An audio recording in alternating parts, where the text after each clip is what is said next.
Welcome to Mom's Kitchen, where we're going to make some simple things because I don't really like to cook, but I do like to eat.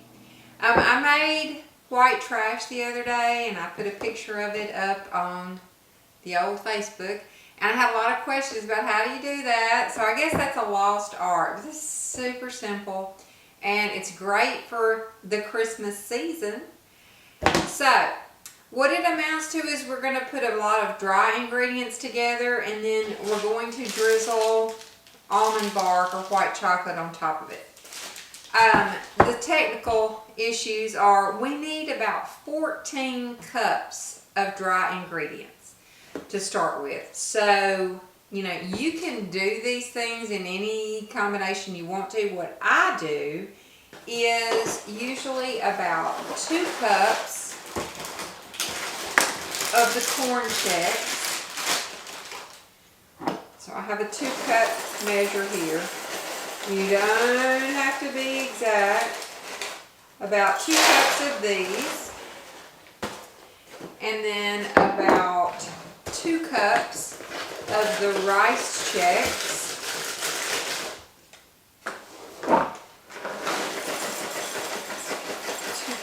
Go in here. Okay, now that's the main part. I usually use about 2 cups of the pretzels, the little mini pretzels, but you can use the pretzel sticks. You can use the big pretzels. I mean, you can do anything you want to, but I usually use these little ones. Okay, the next thing on my list there is 2 cups of pecans. Hang on and I'll go get the pecans.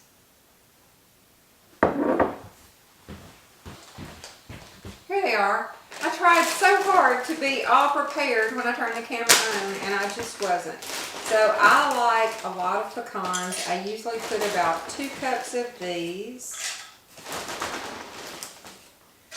And these are delicious. Okay. So there's the pecans. Alright, now I use 1 cup of all the rest of the stuff. And like I said, you can do yours in any combination you want to, as long as you get around 14 cups of dry ingredients. That's what I come up with. I usually use 1 cup of dry roasted peanuts. That's about 1 right there. And 1 cup of the Cheerios. I'm a little bit low on the Cheerios. Maybe someone else has been dipping into my Cheerios. Yep, just about a cup left in that. So that'll be a done deal there. Okay. I usually use a cup of the mini M&Ms, or you can buy the Christmas colored M&Ms. You can buy, you know, if you want to make it for some other season. Those are cute. I love these little bitties. So I'm going to do a really scant 1 cup. Not quite 1 cup because they're so tiny. Then I do a cup of Reese's Pieces. Sometimes I use those peanut butter chips. Those are delicious in that. So about a cup of these. And see, since I have the mini M&Ms and the bigger Reese's Pieces, that kind of gives it a different look. And then I also put in about a cup of Froot Loops. Gives it a little color. There we go. And finally, a cup of Golden Grahams. Oops, one of them flew the coop, didn't it? I'm going to use a generous cup of those because everybody likes those. Okay. And then I usually stop to think just a second to make sure I put all the stuff I wanted to. Okay. And that's going to have to be all stirred up. So So while that is doing it, I can be melting my white chocolate. I'm going to take one whole package, the Almond Bark. There's all different kinds. Some people have a preference as to their white chocolate. Some do not. But take this out of the package, and it works best if you break this up into squares. I guess I should have broken it up before I started this. Because sometimes you have to get kind of violent with it. That's okay. Just break up the squares, and you can heat this on the stove. You can put it in the microwave. Sometimes if I have time, if I'm not in a big hurry, I will just, I'll even put it in the crock pot. That works wonderfully because it keeps it warm. Okay, so I have this. I'm going to put this in the microwave I usually try to do it at 50% for a 30-second burst because you don't want this to seize up. Another thing is just a little bit of Crisco in here will kind of thin it out and make it pretty smooth, like just about this much, not a lot. In fact, that looks like more than what I usually use, so I'm going to scrape some of that off. Yeah, just a teaspoonful. All right, put that on top. Now I'm going to start bursting this 30 seconds at a time until it gets really melted, okay? And then I'll be right back and we'll start in here. The chocolate is all melted now. Oops, there's a couple of lumps. So just stir it so that shortening gets incorporated really good, because that's what makes it really smooth and spread well. It took me about 3 minutes in the microwave at 30 seconds a time, and I actually did it on 100%. I forgot to lower it, so just, FYI, if you do 30-second bursts and check it each time and stir it a little bit, it's going to take around 2.5–3 minutes depending on your microwave. Okay.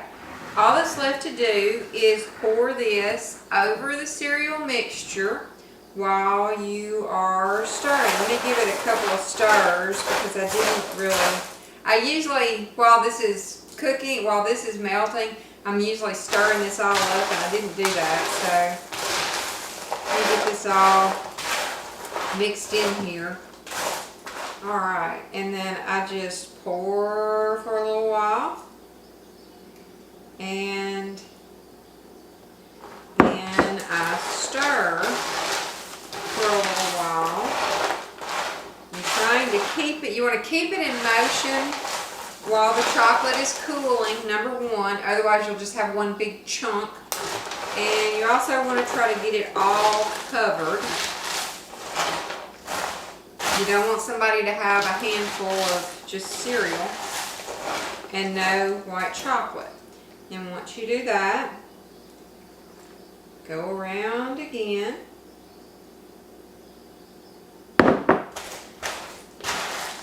So remember, it's about 14 cups of dry ingredients to 1 package of Almond Bark.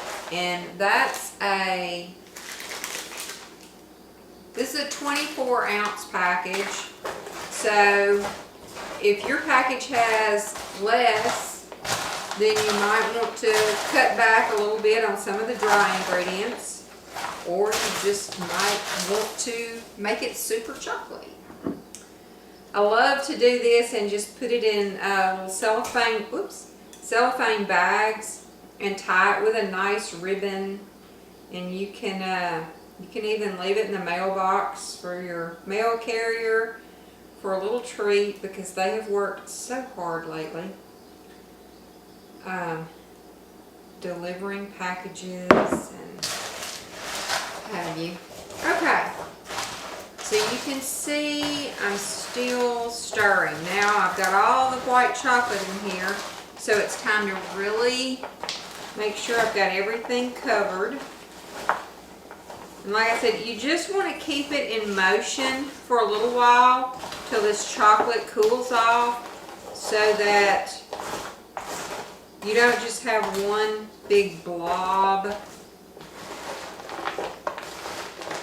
of treat. Now, if you notice that your white chocolate is not nicely spreadable, you can add a little more shortening. I wouldn't add too much because then your chocolate will never harden. If you like more chocolate, then cut back a cup or two on some of your dry ingredients. Now, sometimes, especially during holiday season, I think it's really fun to add just a little bit of sparkly stuff to the top. So now that I've got it pretty well incorporated, I'm just going to sprinkle this a little bit. Kind of makes it glisten like snow. It's pretty cool. I'm still stirring and the chocolate is hardening, so it's still separated very nicely. And then after I roll it over here, I'm probably going to hit it one more time with the sparkly stuff before the final dry. Whew, that was a lot. Let me get that stirred up. Alright, it'll be fine. It's going to be a blizzard instead of a little light snowstorm. See, I'm here in Louisiana, we don't have blizzards. So I just got excited about the snow, I guess. Okay. Anyway, now you can see how this looks. It's wonderful. And like I said, put it in a little cellophane bag, put a bow around it, and you have a cool thing to give to delivery people or co-workers or your class at school, whatever. So thanks for joining me in Mom's Kitchen, and I don't know what we'll cook next, but I'm sure it'll be something you'll love. Bye.